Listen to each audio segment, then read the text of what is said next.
जो कहते हैं ना, जिसके घर शीशे के हों उसको दूसरे घरों में पत्थर नहीं मारने चाहिए। सत्य कहेंगे, सत्य लिखेंगे, सत्य चलेंगे।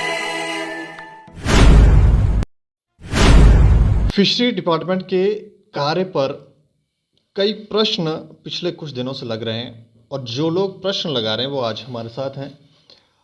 ये हिंदू जागरण मंच के कार्यकर्ता हैं और एक बार दोबारा ये लोग यहाँ पर आज प्रेस कॉन्फ्रेंस कर रहे हैं और वजह जो हमें अभी तक समझ आई है, क्योंकि पिछली बार जो हमने कवरेज की थी उसके बाद काफ़ी कुछ भूकंप जैसी स्थिति फिशरी डिपार्टमेंट के अंदर देखने को मिली और जब उनके पास कोई तोड़ नहीं निकला तो उन्होंने जिस शख्स ने आवाज़ उठाई थी उन्हीं के खिलाफ कंप्लेन की, मानिक गुप्ता।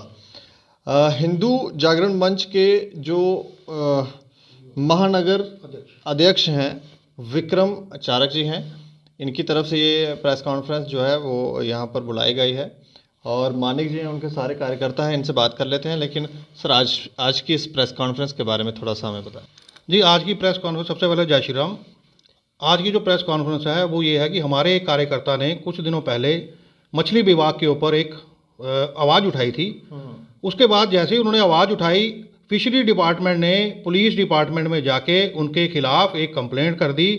कंप्लेंट में लिखा गया कि हमारे कार्यकर्ता को जो दस्तावेज हैं जिनके ऊपर हमने मुद्दा बनाया वो दस्तावेज इनके पास कहाँ से आए और पुलिस विभाग द्वारा भी इनको परेशान करने लगे। मानिक के खिलाफ जी। अच्छा, ये बड़े अचंभे की बात है कि अगर कोई व्यक्ति किसी डिपार्टमेंट के खिलाफ कोई आवाज़ उठाता है तो ये पुलिस द्वारा हमारे कार्यकर्ता को दबाने की कोशिश करते हैं। और आपके माध्यम से मैं बिल्कुल जम्मू को बता देना चाहता हूं कि अगर इस प्रकार की हमारे कार्यकर्ताओं के ऊपर उंगली उठाई गई तो हिंदू जागरण मंच चुप नहीं बैठेगा। अगर इसी तरह चलता रहा तो हम सड़कों पे भी आएंगे और डिपार्टमेंट के खिलाफ धरने प्रदर्शन भी करेंगे। मैं बाकी इनसे भी जानना। हाँ बिल्कुल, बाकी जानकारी जो है मसला पूरा क्या था वो मानिक जी ज़्यादा विस्तार में बताएंगे। अच्छा मानिक जी, पिछली बार जब हमने कवरेज की थी तो तब आपने कहा था कि एक मोहम्मद हनीफ नाम का एक शख्स है जो जिसने आपको वहाँ पर फिशरी डिपार्टमेंट के अंदर ही धमकाया वगैरह था, तो उसके बाद दोबारा इन्होंने कोई धमकियाँ वगैरह दी हैं आपको? अब धमकी तो डायरेक्ट इन्होंने दी नहीं दीपक जी। इन्होंने क्या किया, एक कंप्लेंट जो जिनका ऑफिस था सिदड़ा में, जिनका ऑफिस था फिशरी डिपार्टमेंट का, वो होता है असिस्टेंट डायरेक्टर, वो वहाँ की हेड होती है, उनके थ्रू अब एक कंप्लेंट रिटर्न में इन्होंने दी है। तो उनका जो एएसआई हैं जिनका मेरे को फ़ोन आया था बशीर, उन्होंने मेरे को बताया कि आपके ऊपर एक कंप्लेंट रखी है और ये पूछा गया है कि जो मैं आपको भी बताता आ रहा हूँ बड़े दिनों से, जो दस्तावेज मैं आपको कागज़ बता रहा हूँ, उसके अगेंस्ट पूछा आपके पास ये आए कहाँ से। जो हमारे ही चैनल पे आपने दस्तावेज दिखाए थे और वो दस्तावेज शायद किसी एक कर्मचारी के रिलेटिव्स थे। हाँ, वो जो थे वो थे, एक कर्मचारी है जो उनके अंदर है मोहम्मद हनीफ, उनके जो हो सकता है उनके रिलेटिव्स ही हों, तो क्योंकि उनको ही बार बार ये प्रोजेक्ट मिल रहे हैं। अब उनको ये एक परेशानी पड़ गई है कि भाई हमारे जो रिकॉर्ड थे वो कहाँ से इनके पास पहुँच गए, तो उन्होंने एक रिटर्न में कंप्लेंट पुलिस को दे दी। अच्छा हाँ, तो एक सवाल आज मैं अब बाकी तो आपके मीडिया में, आपके चैनल में हमने ये सब कुछ दिखा दिया है, बाकी दस्तावेज जो एसएसपी को कंप्लेंट की है, हमारी कंप्लेंट एसएसपी की आज तक वहाँ तक नहीं पहुँची। मैंने फ़ोन में उनसे पूछा बशीर साहब से कि मैंने एसएसपी साहब को एक कंप्लेंट दी थी और मोहम्मद हनीफ साहब के खिलाफ दी थी, वो आपके पास पहुंची है क्या? बोलते नहीं, वो हमारे पास नहीं पहुंची है, पहुंचेगी तो हम उसके ऊपर ज़रूर कार्रवाई करेंगे। फिलहाल आप हमारे पास रिटर्न में ये लिख के दो कि आपको कौन से व्यक्तियों ने ये इन्फॉर्मेशन दी है। अब मैं आपके माध्यम से भी बता देता हूँ कि मेरे को फिशरी डिपार्टमेंट के ही लोगों ने दी है। नहीं, ये पूछ कौन रहा है? ये पुलिस वाले पूछ रहे हैं कि पुलिस वाले पूछ रहे हैं मेरे से कि आपको किस लोगों ने ये इन्फॉर्मेशन दी है। अच्छा। तो मैं पुलिस वालों को आपके माध्यम से ये बता देना चाहता हूँ कि मेरे को फिशरी डिपार्टमेंट के ही लोगों ने दी है और मैंने उनको फ़ोन में बोल भी दिया कि मेरे को फिशरी डिपार्टमेंट के ही लोगों ने ये दी है। लेकिन उन व्यक्तियों का नाम मैं नहीं बता सकता हूँ आपको। अगर मैं वो बता दूंगा तो ये जो 30 साल से एक जगह बैठे हैं, और जैसे आपके पास पिछला इंटरव्यू भी किया कि इनका लिंक शायद पाकिस्तान में भी हो सकता है, तो मैं उन व्यक्तियों के खिलाफ कोई गलत नहीं होने देना चाहता, इसलिए मैं उन व्यक्तियों का नाम नहीं बताऊंगा। बेशक उसके लिए पुलिस वाले FIR करें, कोर्ट में जाएं, उसके लिए हम तैयार हैं। और उसका दूसरा तरीका, जैसे अजय विक्रम चाणक जी ने बता दिया है कि हम धरना भी इनके खिलाफ देंगे, रोडे भी बंद करेंगे अगर ये ज़बरदस्ती करेंगे तो। और जिस फिशरी डिपार्टमेंट की मैडम जिनका ऑफिस है, उन्होंने जो मेरे खिलाफ कहते हैं कि अभी तक हम शांत बैठे हुए थे, अभी तक तो हम इनके अंदर जा नहीं रहे थे, इनकी बातें उजागर नहीं कर रहे थे। इतनी बड़ी धांधली है इस डिपार्टमेंट में जिसका कोई हिसाब किताब ही नहीं है। अब उस मैडम ने अपना लेटर पैड देकर एक वो कर दिया, क्या हमारे पूरे जम्मू के खिलाफ उन्होंने एक मोर्चा खोल दिया कि अब ये कैसे है। तो मैं एज ए जम्मू वासी एक अपील करता हूँ। नहीं, जम्मू के खिलाफ मोर्चा खोल दिया मतलब उन्होंने एक कंप्लेंट करके कि ये दस्तावेज कहाँ से आ रहे हैं, कहाँ से दस्तावेज आ रहे हैं, मेरे खिलाफ एक वो मोर्चा ही खोल रहे हैं ना, जम्मू वालों के खिलाफ एक मोर्चा ही खोल रहे हैं कि कल को कोई उनकी आवाज़ उठाएगा तो हम आपकी कंप्लेंट पुलिस में कर देंगे। इसका मतलब वो चाहते ही नहीं है कि जम्मू वाला कोई उठे और उनके अगेंस्ट कोई बात करे। तो मैं एक सवाल आज उनसे भी पूछना चाहता हूँ मीडिया के माध्यम से कि मैडम आप ने 2012 में आपने ये, हाँ, हम ये दिखा सकते हैं आप? ये आप कैमरा पे दिखाओ। अच्छा, 2012 में जब आपने जब दोबारा दिखाओ, दोबारा दिखाओ। हाँ, पहले दिखा लो। अच्छा, 2012 में क्या? 2012 में जब आपने पीएचडी के लिए अप्लाई किया तो 2013 में आप नौकरी भी कर रही हैं और फुल टाइमर हैं पीएचडी के अंदर, ये भी नहीं पार्ट टाइम कर रहे हैं, फुल टाइमर हैं।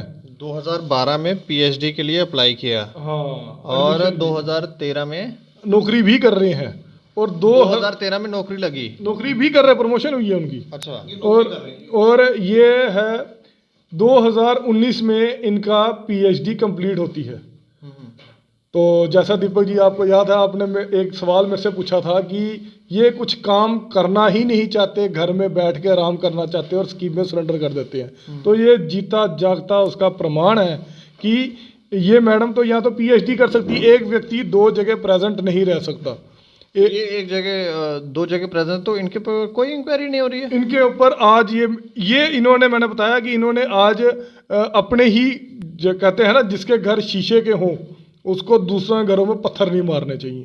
तो कुछ चीज़ें हैं, तो इनके ही डिपार्टमेंट के लोग हमें ऐसी ऐसी इन्फॉर्मेशनें देते हैं और हम उसको उजागर करते रहेंगे, क्योंकि जम्मू के हित की बात है कि आप एक परिवारों को दोगे, बाकी यूनिट सरेंडर करोगे, जम्मू की अनएम्प्लॉयमेंट ख़त्म नहीं हो रही है और तुम अपने घरों में बैठ के यूनिट सरेंडर कर रहे हो। कोई आसान काम नहीं है। इस बारे में हमारी भी इनसे बातचीत हुई है, तो वो ये कहते हैं कि हमें लोग मिलते ही नहीं है, तो यूनिट सरेंडर करना ही पड़ेंगे।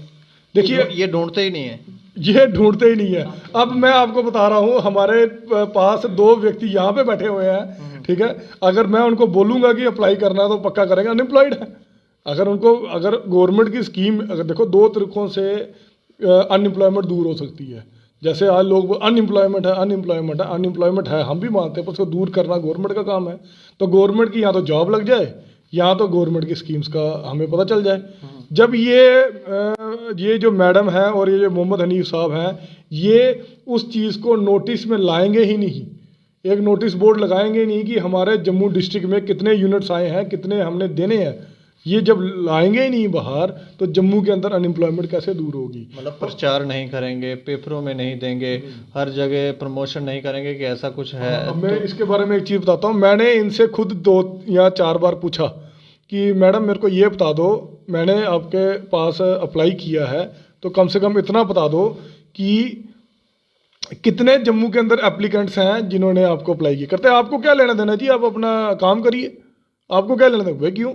अब मैं 10 रुपये की RTI लगाता, फिर आप मजबूर होकर मेरे को बताते हैं। अगर मैं आपसे फ़ोन में पूछ रहा हूँ तो आप हमें क्या बोलते हैं कि आपको क्या लेना देना, आप अपने घर में बैठिए, जो आपने काम करना करिए। तो ये सवाल तो ये भी उठता है कि फिर ये डिपार्टमेंट इनके लिए पर्सनली बनाया गया है?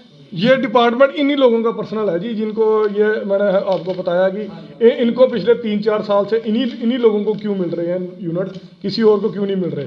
अब पुंग मछली जो है उसमें भी यही लोग इन्वॉल्व हैं। अच्छा। जैसे हमें पता है नहीं, जैसे हमें पता है कि गो तस्करी में कुछ पर्टिकुलर समुदाय के लोग इन्वॉल्व हैं, तो ये पुंग मछली मारने में कौन लोग इन्वॉल्व हैं? क्या ये मोहम्मद हनीफ साहब, क्या इसका कोई नेक्सस तो नहीं चला रहे मोहम्मद हनीफ साहब? क्या इसमें लाखों करोड़ों की कोई धांधली तो नहीं चल रही है? हमें ये सवाल मैं भी इनसे एक पूछना चाहता हूँ। हो सकता है ये वही रीज़न है जिसकी वजह से इन्हीं लोगों को ये चीज़ें मिलती हैं जो मैंने आपको पहले भी दिखाए। ये हो सकता है। तो आप अभी मतलब चाहते क्या हैं? अभी मैं यही चाहता हूँ कि लेफ्टिनेंट गवर्नर साहब से कि और अपना जम्मू, जैसे हमारा, मैंने आपको पहले भी 2-3 बार बताया कि जम्मू के अंदर जम्मू डीसी और डिफकॉम ये जम्मू के हेड होते हैं, तो मैं इनसे भी मांग करता हूँ कि फिशरी डिपार्टमेंट के अंदर संज्ञान लीजिए और ये जो व्यक्ति इनके ऊपर आवाज़ उठाता है उसको दबाने के लिए ये उल्टी सीधी कंप्लेंट्स उसके खिलाफ कराते हैं ताकि वो व्यक्ति चुपचाप बैठ जाए। और अब मैं फिशरी डिपार्टमेंट को, ये मेरी मांग होगी उनसे कि ये उसके दबाने की कोशिश करते हैं। और फिशरी डिपार्टमेंट के 2 लोगों को मैं बता देना चाहता हूँ, मोहम्मद हनीफ और एक मैडम अनुबाला जी को, कि आप मैम जो मर्जी कर लीजिए, हम आवाज़ उठाएंगे। आपने FIR करानी है कराइए, आपने कोर्ट में जाना जाइए, हम उसके लिए तैयार हैं। चलिए, शुक्रिया हमसे बातचीत करने के लिए। धन्यवाद।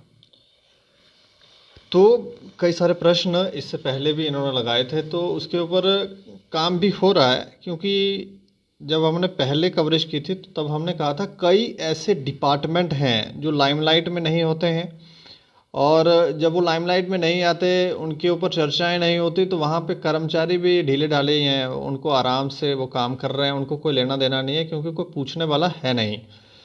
तो इसलिए ये फिशरी डिपार्टमेंट भी उन्हीं डिपार्टमेंटों से एक था। इनको भी कोई पूछने वाला नहीं था, लेकिन आवाज़ उठी तो पता चला कि यहाँ पर भी धांधलियाँ चल रही हैं और इंक्वायरीज वगैरह इनिशिएट की गई हैं, लेकिन ये जैसे ये कह रहे हैं कि आवाज़ दबाने का प्रयत्न किया जा रहा है, तो हम डिपार्टमेंट के कर्मचारियों से कहेंगे आवाज़ दबाएं नहीं। अगर आपके डिपार्टमेंट में कोई खामी है तो उसे उजागर करें और ठीक करने का प्रयास करें, क्योंकि ये डिपार्टमेंट सभी लोगों के लिए बनाए गए हैं, आप लोगों के लिए बनाए हैं। अगर आप अच्छा कार्य करेंगे तो फिर और ज़्यादा पेमेंट्स और ज़्यादा बजट और ज़्यादा आपकी सैलरियाँ बढ़ सकती हैं, लेकिन आप ऐसे करेंगे तो फिर डिपार्टमेंट ही बंद हो जाएंगे। बाकी आप लोग भी राय रखें और देखते रहें दैनिक सवेरा समाचार। मुझे और मेरे सहयोगी को दें इजाज़त। नमस्कार।